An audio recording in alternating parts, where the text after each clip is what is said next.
देव एक बहुत ही प्यारा कजरी गीत लेके आए लीजा भोलेनाथ का और गौरा जी का। बहुत चमकदार बार कजरी गीत गला एकदम बढ़ गए बा चाची लोग बहनी लोग दीदी लोग एकदम गला के बढ़ गए बा काम नहीं के करत फिर भी लेके गाओ तनी जाते ध्यान से सुनी जाओ तनी ध्यान दीजा एडजस्ट कर ले लोग कजरी गीत है डांस की। अब सावन चालू होके वाला, बारिश तो चालू होने वाला, अब सावन भी चालू होके वाला कभी ना गीत का। चलो सखी चलो गौरा झूला झूले जाली फूलवारी में बेलवा के डाली में ना। गौरा झूला झूले जाली फूलवारी में बेलवा के डाली में ना। रेशम डोरिया लगवली चंदन पीढ़ाई गढ़वली रेशम डोरिया लगवली चंदन पीढ़ाई गढ़वली। गौरा झूला झूले ओढ़ चुनरिया दानी के बेलवा की डारी पे ना। गौरा झूला झूले ओढ़ चुनरिया दानी के बेलवा के डारी पे ना।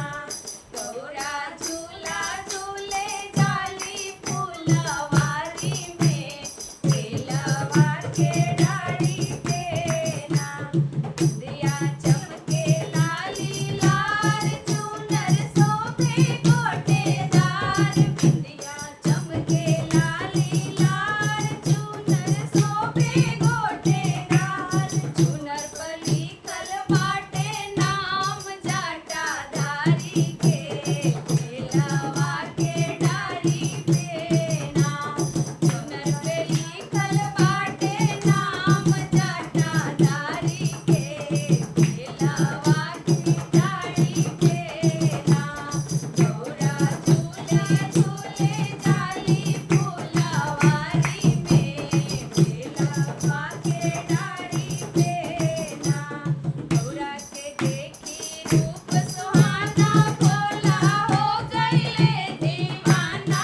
गौरा के देखी रूप सुहाना भोला हो गइले दीवाना। भोला पीछे पीछे घूमेले भवानी के बेलवा के डारी पे ना। भोला पीछे पीछे घूमेले भवानी के बेलवा के डारी पे ना। गौरा झूला झूले जाली फूलवारी में बेलवा के डारी पे ना। गौरा झूला झूले जाली फूलवारी में बेलवा के डारी पे ना। महके चोटी के गाजरवा उड़े गौरा के आचरवा। महके चोटी के गाजरवा उड़े गौरा के आचरवा। बहे पूरवा पवनवा छत चोरी के बेलवा के डारी पे ना। बहे पवनवा छत चोरी के बेलवा के डारी पे ना। गौरा झूला झूले जाली फूलवारी में के डारी पे ना। गौरा झूला झूले जाली फूलवारी में बेलवा के डारी पे ना। जरूर बताइए दोस्तों आप लोग के गाना कैसा लगा कजरी गीत। गला एकदम बढ़